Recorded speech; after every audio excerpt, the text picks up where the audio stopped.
When I was 12, I was reading a newspaper article about a coven of witches who had gone to see the witches of Eastwick. And it was a very silly, cheesy little interview, but to my little 12-year-old mind, all I really saw was witches are real. I was reading this article and my parents were in the room and I said, I'm going to be a witch. And they were like, maybe not. Maybe that's not quite the calling for you. But it was always, that stayed in the back of my mind. This is Thumper Forge. It's his magical alias, not his real name.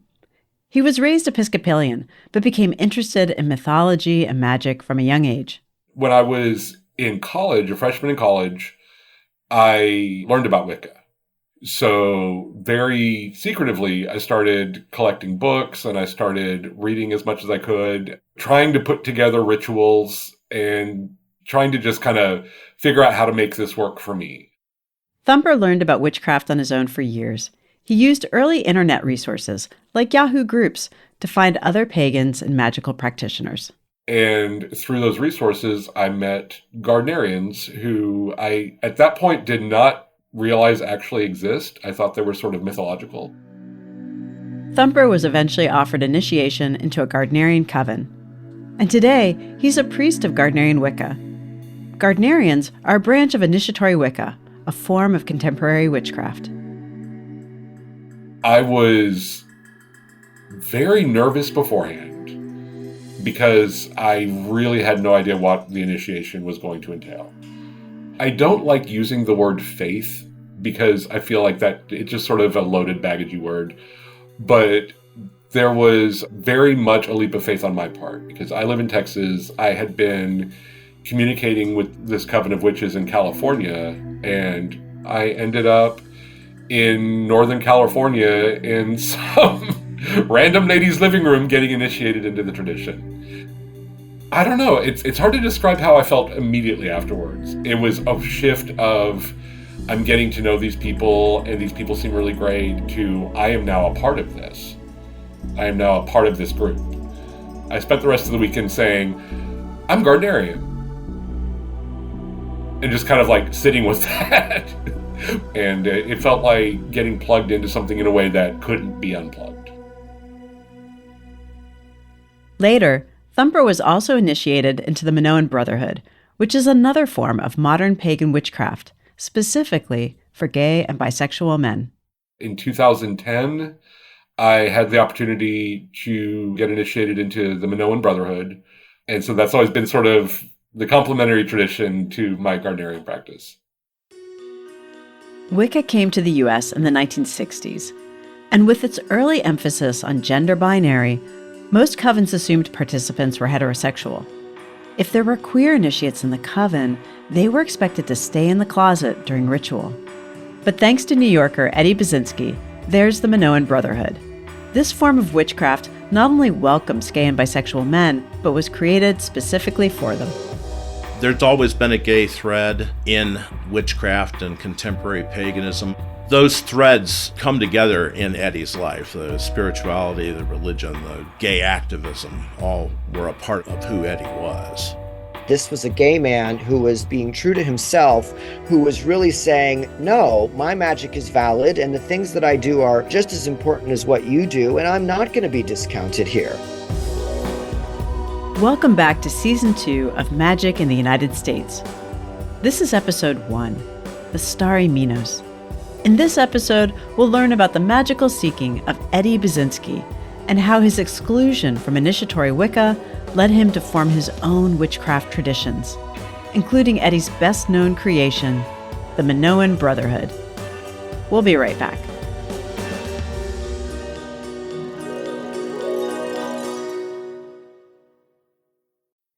This is Magic in the United States. I'm Heather Freeman.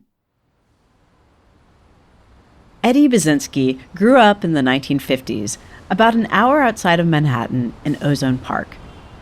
He was a baby boomer, and his childhood was fairly ordinary. But even as a little boy, Eddie didn't fit the standard mold. He was exceptionally creative, inquisitive, and even as a child, very spiritual, making offerings to Greek and Egyptian gods in his childhood games. Eddie's life is chronicled in the 2012 biography, Bull of Heaven, The Mythic Life of Eddie Buczynski and the Rise of the New York Pagan. And its author, Michael Lloyd, takes up Eddie's tale. He was very spiritually oriented. He used to tell this story of his father taking him to the museum in New York City, and specifically to the Egyptian displays there. And he was always sort of goddess-oriented. And his father, who was a Catholic, basically said, if you ever get into problems, consult the mother. He meant Mother Mary, but Eddie took it more literally for a good part of his life, although he saw no contradiction in that either. He actually thought about becoming a Jesuit priest. He transferred to Catholic high school, and unfortunately, he used to get the crap kicked out of him on a fairly regular basis because he was fairly obviously gay. He was quite a handsome young man, and they treated him poorly, I think. And as a result, he sort of detached himself from that idea of the priesthood. Eddie continued to struggle with bullying in high school, and he struggled to find a sense of satisfaction in his own life. But there was a ready solution just an hour away from Ozone Park. After World War II in particular, when a lot of men from the countryside saw the world for the first time, decided they didn't want to go back to the plow, and all of those gay men knew they were different and were looking for something that called to their hearts and souls, and they ended up congregating in the big cities.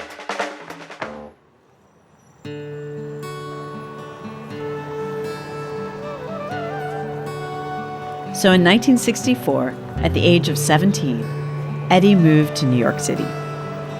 He got plugged into the vibrant gay communities of Greenwich Village, and compared to his childhood of frustrated Catholicism and school beatings, things were looking up for him. But Eddie was still looking for knowledge of the mystical and divine, and New York was great for that too. Paganism and the occult has been in New York City for probably at least 150, 200 years through various influences. And so Eddie, he began to make connections with a lot of these people. As Eddie got to know more and more magical practitioners in New York, he eventually moved in with his partner and fellow occultist, Herman Slater. In 1972, they opened the Warlock Shop, which sold magical supplies and offered classes on magic and esotericism for many years. Around this time, Eddie read his first book on Gardnerian Wicca, and he became a seeker, a non-initiate pursuing the gods, magic, and mysteries through coven initiation. Before we go further with Eddie's story, we need to pause for just a minute and unpack the practice of Gardnerian Wicca, where it came from, and what it looked like in the United States during the 1960s and 70s. Gardnerian Wicca can be traced back to a man named Gerald Brousseau Gardner. He was born in England on June 13, 1884. He was frail and asthmatic as a child, so Gerald's upper-middle-class family sent him to the tropics with a nanny. When he was older, Gerald Gardner worked on rubber plantations and as a customs officer in what are now Sri Lanka, Borneo, and Malaysia. He was also an amateur anthropologist. He acquainted himself with Malaysian shamans and magical practicing people and was fascinated by all the things that they were doing for their own rituals, ceremonies, healings, and all that stuff, and got in good with them, evidently. Matthew Sawicki is a third-degree Minoan brother and also a high priest in New York Wicca. He had some money, and then eventually he decided he would retire and return home to England and was able to live a little bit more leisurely life. And remembering that he was interested in magic, he realized, well, England has its own whole magical tradition, and I should really investigate that. Whatever happened to the old English wise women and the witches and on and on. And so he comes back to England and settles in the New Forest and starts to participate in a Rosicrucian theater there. This was the Rosicrucian Order Crotona Fellowship, an esoteric group interested in mysticism and ritual. We don't know much about them, and what we do know is mostly from Gerald Gardner's own writing. And Gardner wasn't always clear with the truth. In his books, myth, fact, and guile are all jumbled together. These people were what he believed to be the remnants of a remaining coven in England that was still operating in that day. And this was in the late 1930s. Gardner describes how this group recognized him as a fellow witch from a past life, and they initiated him into their coven. He later wrote that he was half initiated before he heard the word Wicca. This was a new term, and the word struck him like a thunderbolt. Since then, many scholars are skeptical about what, if anything, actually happened in that coven. There was certainly an intense bond of friendship and love between Gardner and several members of this group.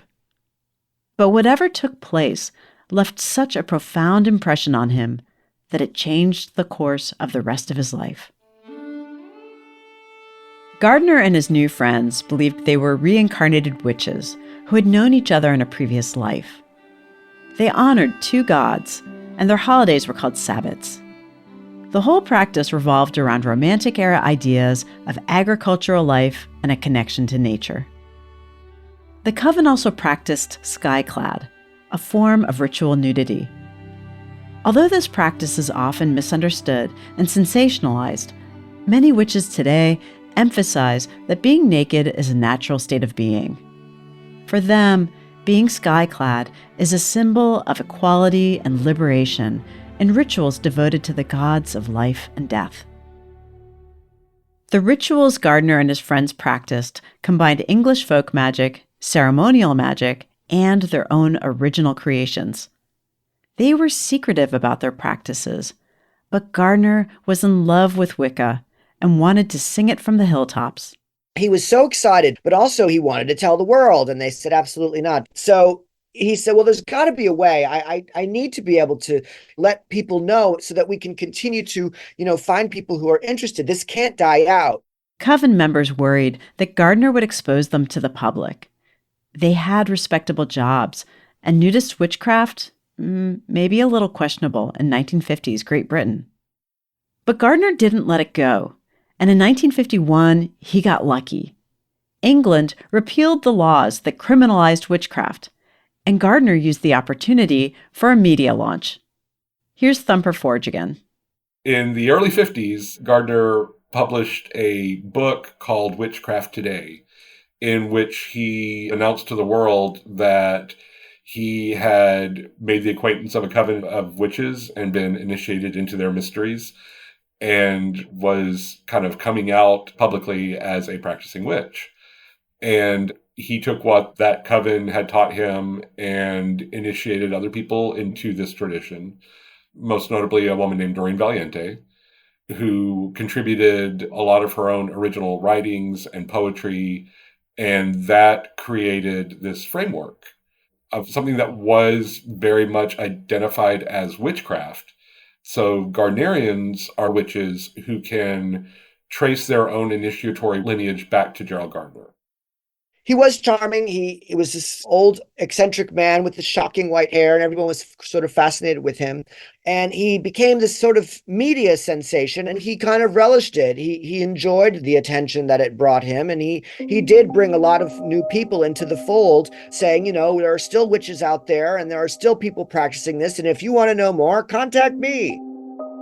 Wicca spread rapidly and arrived in the U.S. in the early 1960s. But because it was a secretive, oath-bound tradition, the only information available came from Gardner himself.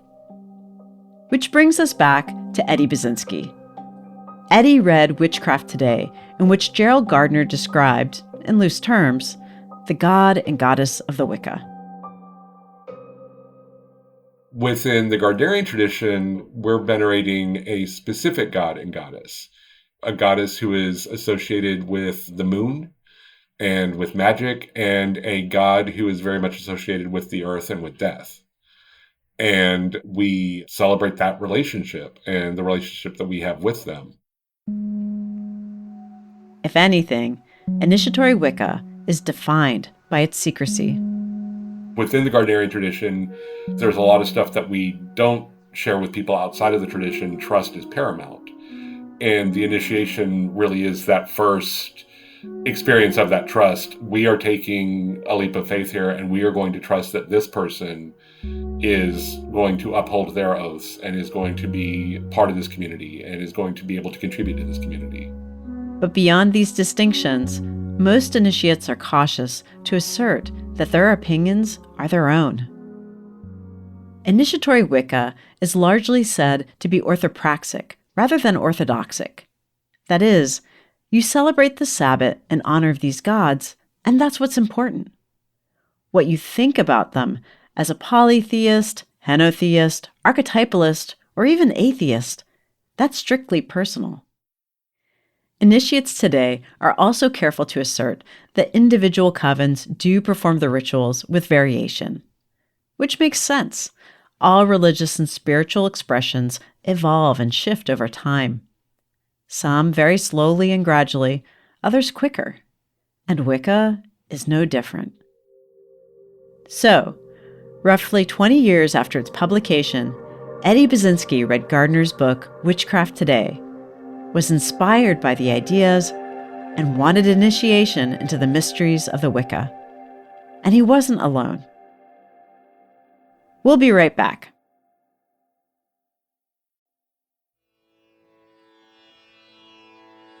Welcome back to Magic in the United States.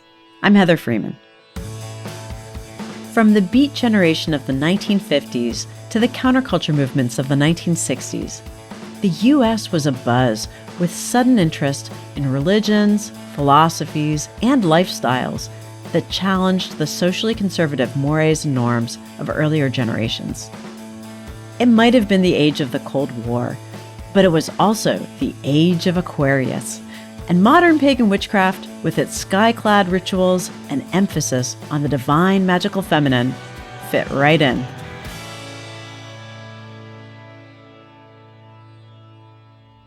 But in 1960s New York, there were only a few Gardnerian initiates, and a lot of interest in contemporary witchcraft. It was also expensive and difficult to communicate from the United States to the United Kingdom, so early American Gardnerian coven leaders were very concerned about passing on the correct practices in the correct way. But religious traditions that get too rigid in their boundaries start to fracture, and Eddie's hopes for initiation into Gardnerian Wicca ran headlong into a calcified wall. But he quickly ran into problems. He couldn't get a Gardnerian coven to accept him. There were old-fashioned personality clashes. He was too far away, or too young, or they didn't like Herman, or it was because he was gay. His first initiation was into a coven run by a woman named Gwen Thompson. Eddie was charming, handsome, and an exceptional ritualist, so he excelled in the coven. Here's Michael Lloyd again. Gwen Thompson, she had a Celtic tradition that she initiated Eddie into, and Eddie practiced with her for a while, and then they had a break. What I heard was that she was enamored with him and he was gay and that wasn't going to work, and he ended up leaving. Eddie grieved the setback, but he got right back up. He took what he learned from Gwen and began to adapt it into his own tradition. He took the stuff that he had learned from her and used it to form his Welsh tradition. Gwyddoniaid, it's Welsh. What he wanted was to form a tradition that would be more supportive of him, and that's what he did. He went out and did it. Eddie ran his new Welsh tradition for several years out of the Warlock shop. Meanwhile, his circle of magical friends and associates expanded, and he became acquainted with the Long Island Gardnerians. His Welsh tradition grew so large it eventually split into 2 covens. But Eddie still wanted initiation into Gardnerian Wicca, So he approached the Long Island Coven about joining them. Matthew Sawicki takes up the story. He wasn't really necessarily welcomed with open arms to the existing covens. And, after asking, can I be initiated to the then official Gardnerian coven of the day, which was in Long Island, the answer at the end of the day was no. Not to be thwarted, Eddie went to another branch of Gardnerian Wicca from Kentucky and was finally initiated by that line. But the Long Island Gardnerians still didn't accept his initiation. Stories vary about why, but most point to Eddie's relationship with Herman Slater, either because coven leaders didn't trust Slater or because of Eddie and Herman's romantic relationship. So for a long time, Eddie wasn't considered a legitimate Gardnerian, even if he did have a vouch from someone who was clearly initiated. That's not to say that there aren't many gay men and lesbians in Gardnerian witchcraft today, and even back then there were quite a number. But you have to sort of stifle that part of you in Gardnerian witchcraft. It's tempting to think that religious practice that revolves around witchcraft might be more progressive than other religious practices. But the fact is, homophobia of the 1960s and 70s was found throughout American society, including in witchcraft traditions. And many religions have gendered roles. For example, in some branches of Christianity, only men can hold leadership positions. And gender was also important in Wicca of the 1960s and 70s. It was used to represent polarity, which is a nuanced concept that individual Wiccans don't always agree on. Thumper Forge and Matthew Sawicki again. Within traditional Wicca or Gardnerian Wicca, we venerate a god and a goddess. And those of us who are initiates are kind of their representatives. And I think about it in terms of like your best friends were getting married and then they went off on their honeymoon and they decided to take the entire wedding party with them. That's what Gardnerian rituals feel like to me. They're very celebratory. They're honoring this divine couple. At this time, an initiate was made a priest or priestess of the Wicca based on their assigned at birth sex. And there was strong emphasis on this gendered balance within the circle. And so one of the things that Eddie encountered in the 70s when the Gardnerians were trying to be traditional, male to female, when you circled together, you'd have to stand male, female, and it kind of kept this physical balance in the circle space. And, they welcomed him and they said, okay, it's fine that you're gay, but you need to stand next to this woman over here just so everything's balanced. Eddie struggled within these ritual structures for several years, but he was a seeker and always striving for something truer to himself. His friends described him as being a deeply magical being. He floated through the warlock shop, dripping with magical emanations, and did a mean Betty Davis impression. And his ritual music of choice? Carmina Burana. Eddie was passionate about witchcraft and magic, and the seemingly petty fights of other people wouldn't get in his way. He continued to experiment with several different traditions and created some of his own, including one that came to be known as New York Wicca. This practice was largely the same as Gardnerian Wicca, but working partners could be any gender identity or sexuality. And all this was happening in the 1970s, a time of profound change for gay and bisexual men in the United States. Michael Lloyd. It was a time when gay men were beginning to come into their power. They were beginning to try seriously to affect society, to seize the rights that they felt were due to them. And there was still a lot of oppression, an incredible amount of oppression. But back then, this was a new thing for gay men to stand up for their rights. Eddie believed that he needed to separate himself out and make it quite clear that this was our space and we are going to do what we are going to do to achieve our own goals and our own sanity. So rather than pushing against the walls of Wicca anymore, Eddie took what he had learned from those practices, and in 1977, he created something truly original. Eddie had already amassed a sizable amount of gay men who were coming to him that were practicing Wicca. He ended up doing a lot of research into early Greek religion, specifically Minoan and Mycenaean religion. Eddie had started to formulate and compile his own tradition that he decided would be based on ancient Crete and called it the Minoan tradition, and specifically a tradition for men who loved men and wanted to work together and experience their own mysteries amongst themselves. And he ended up forming the Minoan Brotherhood as a vehicle for attaining that goal.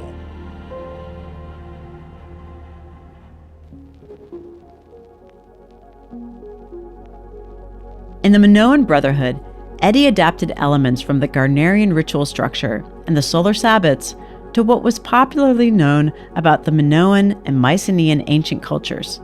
So the sort of year cycle that Eddie worked with the Minoan tradition was more of a seafaring one.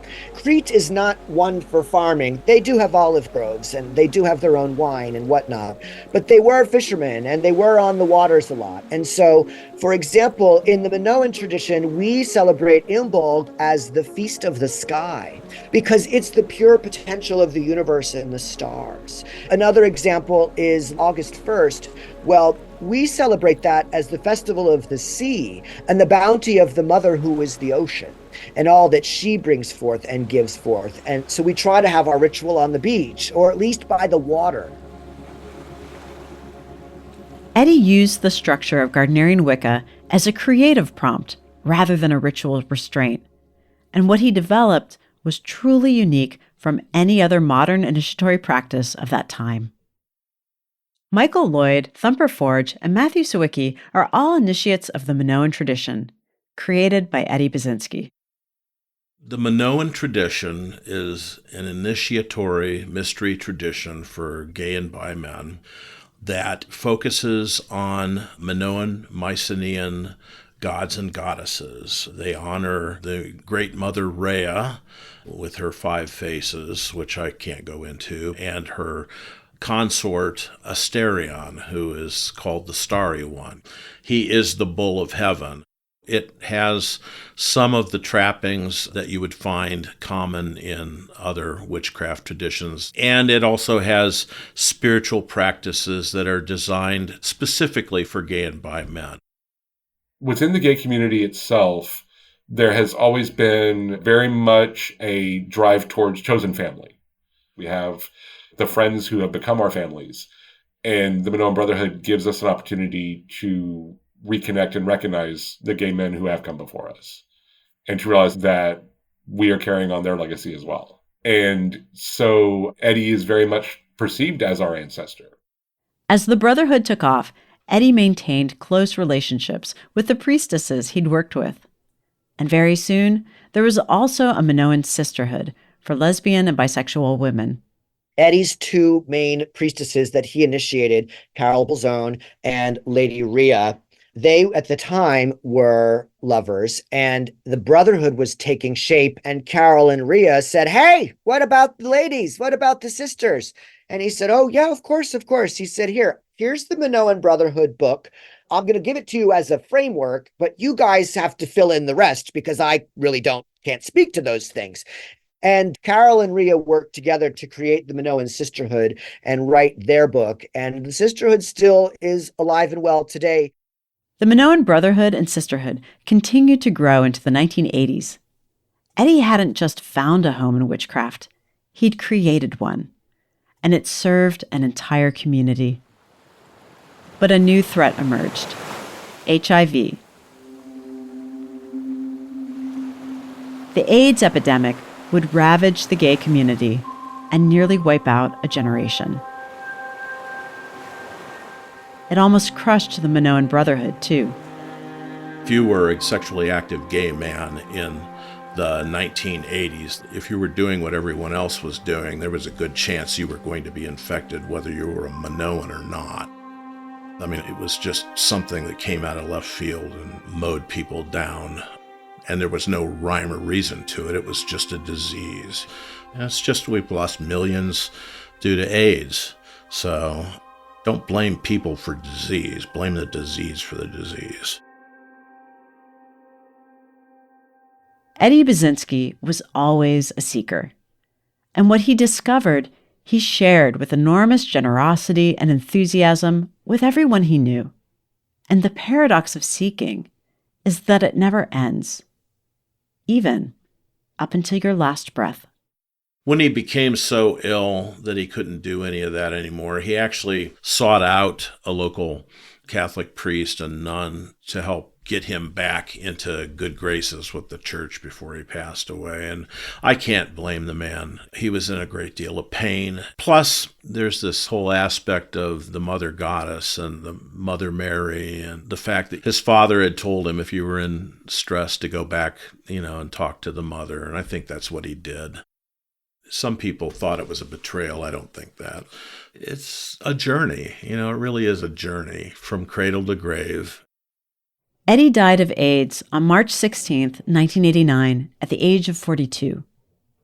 The Minoan tradition may be his most profound contribution to contemporary witchcraft and religion, focusing on gay and lesbian communities.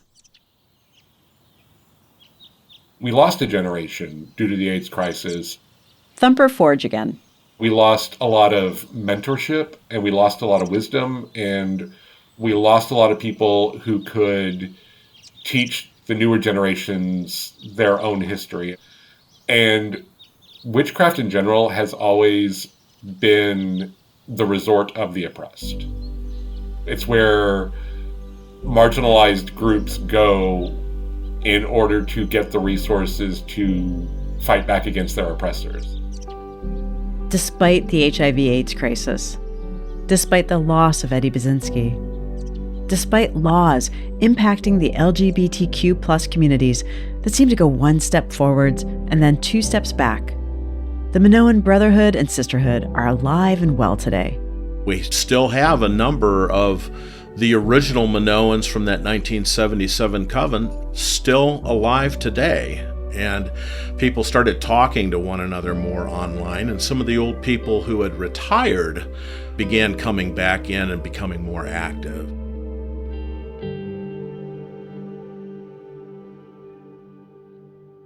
The academic writings Eddie used to create the Minoan Brotherhood were old, from the 1920s, and they've mostly been refuted. But these early attempts to describe Minoan culture were the creative building blocks of Eddie's religious innovation. Today, a love for this inspired mythology, balanced with an interest in current historical research, seems common, and the Brotherhood is thriving. The Brotherhood has reemerged with a whole new generation and a whole lot of interested young men who are really wanting to not only explore this, but empower themselves with what this tradition has to offer. We've even gotten to Europe. We're in Ireland. We're in France. We're in Brazil. It's kind of amazing. And I'm sure Eddie is blown away on the other side, realizing how far his ideas have gone in all these years when so many people told him no. In recent years, initiatory witchcraft traditions that have historically defined themselves around gender roles have started asking themselves about their inclusivity of trans, non-binary, and gender-fluid individuals. But for me, it's gender in the way language is gendered, where certain words are masculine and feminine, but that doesn't necessarily say anything about the word itself. There's priests and the priestesses and the high priest and the high priestess. A term that has started growing in popularity is priestex. The idea of a gender-neutral priesthood role. I feel like, especially as our understanding in society in general of gender becomes more nuanced, even if the roles within a Gardnerian ritual themselves don't change, I think we have the understanding to realize that who can play those roles is not set in stone.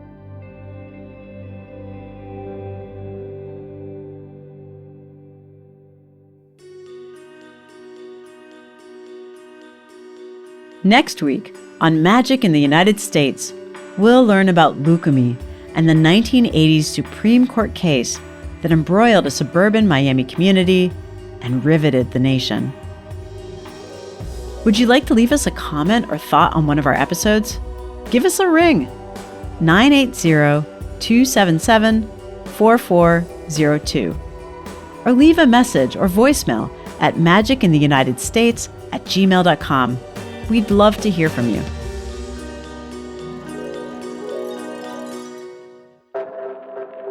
Magic in the United States is written and hosted by me, Heather Freeman. The show is produced by Amber Walker and edited by Lucy Perkins.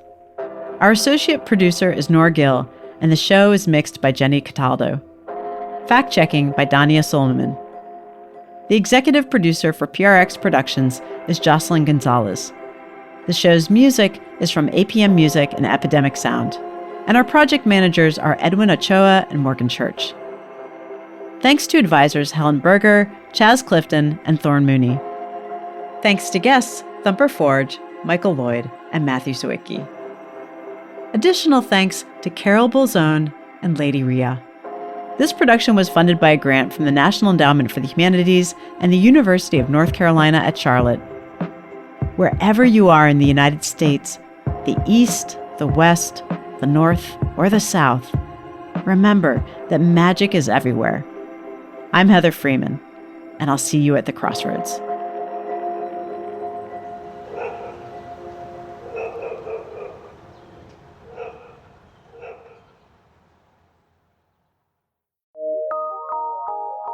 From PRX.